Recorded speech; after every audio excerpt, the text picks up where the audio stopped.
नमस्कार। आप देख रहे हैं अंजुम समाचार। श्री गंगानगर नगर परिषद चुनाव को लेकर अब चुनावी सरगर्मियां तेज हो चुकी हैं। शहर के अलग अलग वार्डों से पार्षद पद के लिए उम्मीदवार मैदान में उतरने की तैयारी कर रहे हैं। लेकिन सवाल सिर्फ इतना नहीं है कि कौन चुनाव लड़ रहा है। सवाल यह है कि कौन अपने वार्ड की समस्याओं को समझता है, उसके पास क्या योजना है और जीतने के बाद जनता के लिए क्या करेगा।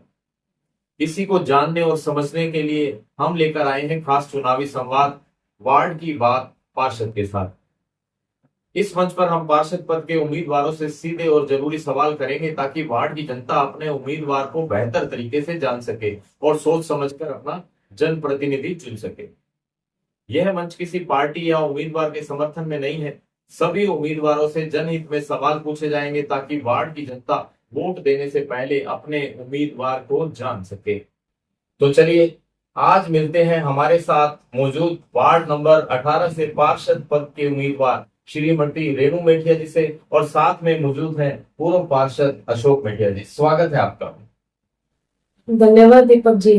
आपने हमें अपने चैनल के माध्यम से वार्ड की बात पार्षद के साथ कार्यक्रम में वार्ड की जनता को रूबरू होने का मौका दिया। रेणु जी, सबसे पहले हम आपसे यही जानना चाहेंगे कि आप वार्ड नंबर 18 से पार्षद पद के लिए चुनाव क्यों करना चाहते हैं। मैं राजनीति में पद के लिए नहीं, अपने वार्ड की समस्याओं को लेकर आई हूँ। मैंने वार्ड में रहकर यहाँ की समस्याओं को करीब से देखा है। मेरा मानना है कि अगर जनता मुझे मौका देती है तो मैं अपनी आवाज, उनकी आवाज नगर परिषद तक मजबूती से पहुंचा सकती हूँ और विकास के लिए ईमानदारी से काम कर सकती हूँ। आपके वार्ड की रेणु जी ये बताइए, समस्याएं हर वार्ड में होती है और गंगानगर के भी हर वार्ड में कोई ना कोई समस्या रहती है। आप जिस वार्ड से 18 नंबर से चुनाव लड़ रही हैं, उस वार्ड की आपको क्या लगता है कि तीन सबसे बड़ी जो समस्या है वो क्या है। मेरे वार्ड से, मेरे हिसाब से तो वार्ड की सबसे बड़ी समस्या जो है वो सड़क और नालियों की स्थिति, नियमित सफाई व्यवस्था, पेयजल और सीवरेज की समस्या। इन समस्याओं का समाधान प्राथमिकता के आधार पर करवाना मेरी पहली जिम्मेदारी होगी। अगर आप पार्षद पद का चुनाव जो है वो जीत जाती है, जनता आपको आशीर्वाद देती है, तो जीतने के बाद जो पहले 100 दिन है उसमें आपकी मतलब क्या योजना रहेगी कि आप उन 100 दिनों में कौन कौन से जो तीन काम, मान लीजिए आप तीन काम जो है वो क्या करवाएं। पहले 100 दिनों में तो मैं वार्ड का पूरा सर्वे करवाऊंगी। जिन सड़कों और नालियों की स्थिति खराब है उनकी सूची बनवाकर काम शुरू करवाने का प्रयास करूंगी। साथ ही सफाई और स्ट्रीट लाइट व्यवस्था को तत्काल सुधारने का ध्यान दिया जाए। आपके जो वार्ड है उसमें सड़क नाली और सफाई की क्या समस्या है, इसे आप स्थायी रूप से इसका समाधान आप कैसे करेंगे। सिर्फ शिकायत आने पर काम करवाने से समस्या का स्थायी समाधान नहीं होगा। वार्ड की सभी सड़कों, नालियों और सफाई व्यवस्था का एक व्यवस्थित सर्वे करवाकर प्राथमिकता तय करनी होगी। जहां बार बार सड़क टूटती है या पानी जमा होता है वहां गुणवत्ता के साथ स्थायी काम करवाने का प्रयास रहेगा। जी, आपके कहने का मतलब ये है कि आपके वार्ड की जो जनता है उसे शिकायत करने का कोई मौका आप नहीं दोगे, नहीं, उससे पहले उनकी शिकायत का निवारण करवाने का प्रयास किया जाएगा। ये बहुत बढ़िया। तो पीने और पानी, जो पीने के पानी है और जो सीवरेज की समस्या है, उसके लिए कोई आपके माइंड में योजना है। हाँ जी बिल्कुल। पेयजल जैसी मूलभूत सुविधा में किसी भी तरह की लापरवाही नहीं होनी चाहिए। जहां पानी की लाइन कमजोर है या सप्लाई की समस्या है वहां संबंधित विभाग से समन्वय करके समाधान करवाया जाएगा। सीवरेज की समस्या वाले स्थानों को चिन्हित कर चरणबद्ध तरीके से काम करवाने की कोशिश होगी।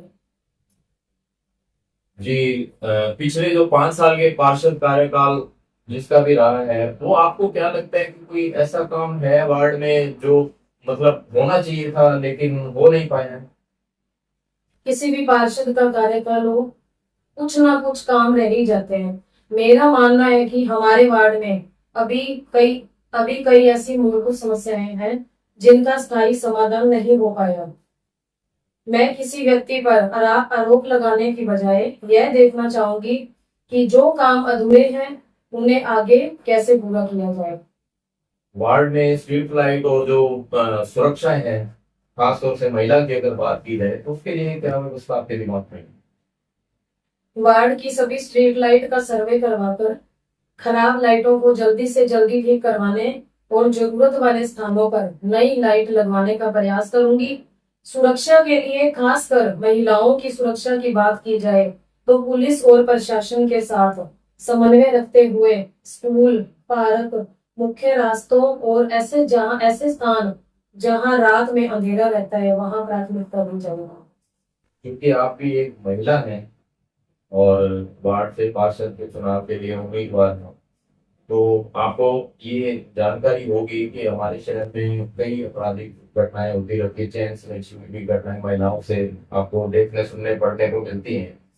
तो आप इस बारे में क्या मतलब कदम उठाएंगे? जी, आप बिल्कुल सही सही कह रहे हैं दीपक जी। महिलाओं की सुरक्षा को लेकर मेरे मन में एक प्लान है कि वार्ड में कई जगह चिन्हित करके यहाँ सीसीटीवी कैमरा प्रशासन और जन सहयोग से लगवाए जाएंगे, जिससे रात को भी महिलाएं और आम जन बेखौफ सड़कों पर आ जा सके। आप एक बहुत ही महत्वपूर्ण सवाल है रेणु जी आपसे कि मौखिक तौर से तो कई बार जो पार्षद पद के लिए खड़े होते हैं वो वादे तरह तरह के वादे कर देते हैं। क्या आप अपने वार्ड के लिए कोई लिखित विकास रोड मैप जो है जनता के सामने रखें? बिल्कुल, मेरा मानना है कि चुनाव के समय सिर्फ वादे ही नहीं बल्कि स्पष्ट रोड मैप जनता के सामने होना चाहिए। मैं वार्ड की प्रमुख समस्याओं और उनके समाधान की प्राथमिकता जनता के सामने रखने का प्रयास करूंगी, ताकि 5 साल बाद जनता यह देख सके कि हमने क्या कहा था और क्या किया। चलिए हम मान लेते हैं कि आप चुनाव जीत गए, पार्षद बन गए, और अगर उसके बाद भी नगर परिषद में आपकी बात अगर नहीं मानी जाती तो जनता के मुद्दे के लिए आप क्या कदम उठाएंगे? पार्षद की जिम्मेदारी सिर्फ प्रस्ताव रखने तक ही सीमित नहीं होनी चाहिए। अगर किसी जनहित के काम में अनावश्यक देरी होती है तो मैं अधिकारियों से लगातार संवाद करूंगी, लिखित रूप से मांग रखूंगी और जरूरत पड़ने पर जनता को साथ लेकर लोकतांत्रिक तरीके से आवाज उठाऊंगी।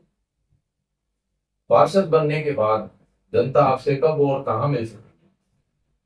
मेरी कोशिश यही क्योंकि रहेगी। ये सवाल मैंने इसलिए किया है रेणु जी की कई बार ऐसे वार्डों में हमारे को देखने सुनने को मिलता है, लोग वोट देकर पार्षद बना देते हैं, बाद में पार्षद गायब हो जाते हैं, जीतने के बाद में 5-5 साल तक नजर नहीं आते।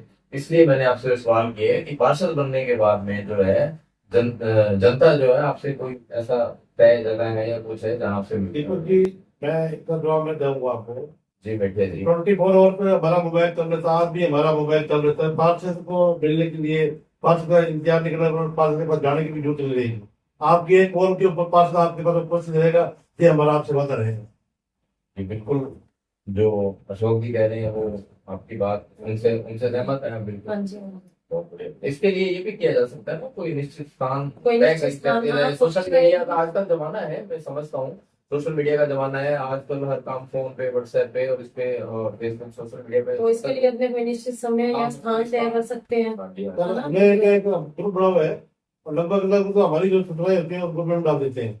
और फिर भी जिसकी भी समस्या है वो व्यक्तिगत हमारे व्यक्तिगत जो समस्या है हमारे व्हाट्सएप नंबर पे डाले, उसकी कोशिश ये रहेगी तुरंत से तुरंत जल्द से जल्द तो समस्या का समाधान करा दी जाए। इसके अलावा सोशल मीडिया की बात हो गई है, इसके अलावा मैं क्या चाहता हूँ मतलब देखो जनता, ये- अगर मेरा सवाल है, मेरे मन में सवाल है कि अगर जनता आपको कोई एक स्थान भी होना चाहिए जहाँ अगर मान लो आपसे हर बार व्यक्ति बिजी होता है, नहीं देख पाते। मेरा ऑफिस वार्ड के अंदर है, मेरा घर वार्ड के अंदर है।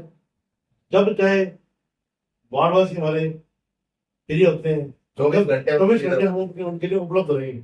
कभी भी ये रात को 12 बजे, आज भी ये ना मैं पार्षद नहीं हूँ, आज भी रात को 12 बजे अगर मेरे पास कॉल आती है ना, आपको ये पता एक भी देखेगा हमारे वार्ड से कोई ये देख रहा तो डेढ़ जी रात को फोन किया था, उन्होंने फोन किया। तो आपके इन्हीं कार्यों का आपको आगे लाभ मिलने की उम्मीद है? पूरी भी सर 5 साल में भी लोगों के बीच में चुनाव हारने के बाद में 2-4 महीने तो मैंने वर्क नहीं किया। और उसके बाद मैं कंटिन्यूस पूरी परिवारों के बीच में, मेरे परिवार है उनके बीच में डेली आना जाना मिलना मेरी तो 2-3 महीने आपने वो हार के मंथन में लगा दिए होंगे। मथुर में रखे जाना। चलिए रेणु जी, क्या आप ये स्थान की तो चलो बात हो गई, अशोक जी ने बता दी, क्या आप नियमित जन सुनवाई करें? मतलब किस तरीके से आपका क्या एजेंडा रहेगा जन सुनवाई का? मैं नियमित जन सुनवाई को अपनी प्राथमिकता बनाऊंगी। मेरा मानना है कि पार्षद और जनता के बीच दूरी नहीं होनी चाहिए। महीने में निर्धारित दिन जन सुनवाई रखकर समस्याओं की सुनवाई और उनके समाधान की स्थिति की समीक्षा करने का प्रयास करूंगी। इससे पहले कि हम पार्षद पद की उम्मीदवार रेणु मेटिया जी से जनता के लिए एक वादा लें, अशोक मेटिया जी, मैं आपसे एक सवाल करना चाहता हूँ कि आप पहले भी वार्ड के पार्षद रह चुके हैं और आपने एक वादा या यूं कहें एक नारा दिया था अपने वार्ड की जनता को, मुझे ध्यान में आ रहा है थोड़ा थोड़ा, तो उस पर आपने किस हद तक अमल किया था? और अब आपकी पुत्र वधू रेणु मेटिया जी जो चुनाव मैदान में है, तो क्या भी उस नारे को वो ये फॉलो करेंगे? देखो कि बहुत ही शानदार क्वेश्चन किया आपने।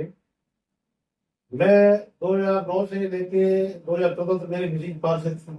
2014 से लेकर 2019 तक मेरी जानकी मेटिया जी 2009 से 14 तक मेरी विजिट पार्षद जानकी मेटी थी। 14 से लेकर 19 तक मैं पार्षद था।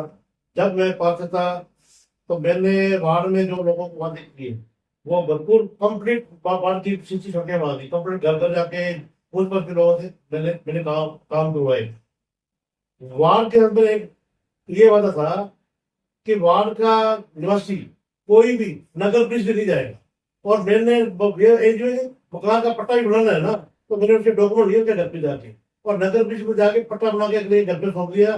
मैं जब मेरा 10 साल का कार्यकर्ता, मेरे वार्ड के जितने भी बढ़िया लोग नागरिक है, किसी को नगर ब्रिज जाने की जरूरत पड़ी। मैं चुनाव हार गया, हारने के 2 महीने बाद मैं नगर ब्रिज गया। जिन लोगों ने कभी नगर ब्रिज नहीं देखी थी तो मेरे को वहां मिले, भाई जी कैसे आए हो, कैसे काम है, देखो भाई क्या कर सकते हैं हम लोग। तो अभी फिर बताओ मेरे को, अशोक मेटिया अभी तैयार है आपकी सेवा के लिए, आज भी तैयार है आपकी एक और अशोक मेटिया। तो क्या आपके पुत्र वधू चुनाव लड़ रही है, रेणु मेटिया जी हमारे साथ मौजूद हैं, तो ये भी आपको क्या लगता है, आपको क्या विश्वास है कि ये भी नारे को फॉलो कल 1 और 11 पहले मैं अकेला था, 2 ये उपस्थित रहेंगे, मैं भी उपस्थित, जनता के बीच में रहना है और जनता को एक चीज का एहसास करा देंगे। जो बीच में ये गैप आया 7 साल का, हमें भी एक चीज का महसूस हो रहा है कि हमने चुनाव हारने के बाद में वार्ड के अंदर वार्ड की जो शानदार स्थिति थी वो जर्जर होगी।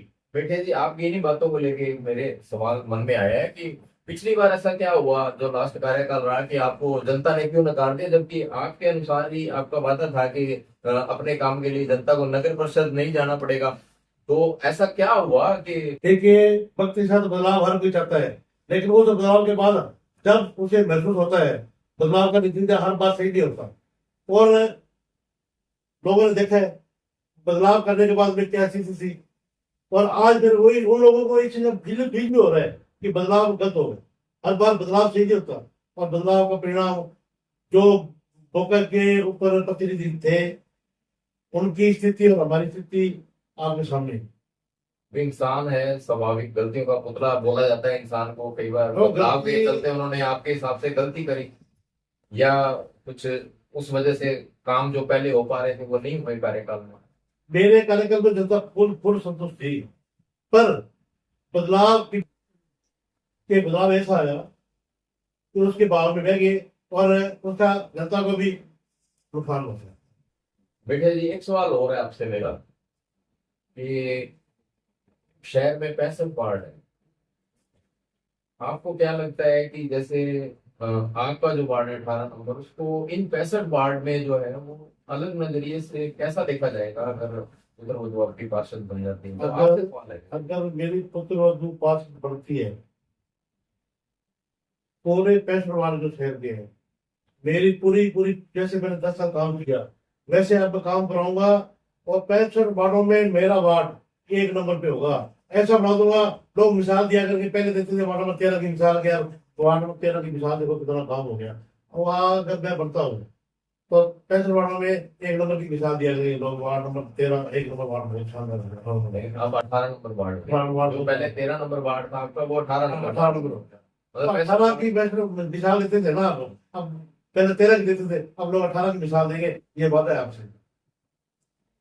चलिए रेणु जी, आपसे एक सवाल है कि 5 साल बाद पार्षद बनने के 5 साल बाद आपको किस काम के लिए जनता याद करे? आपका मतलब जनता से एक जो रूबरू हो रहे हैं इस हमारे कार्यक्रम के माध्यम से, तो जनता से आप एक क्या वादा करना चाहोगे कि 5 साल बाद आपको किस काम के लिए याद किया जाए?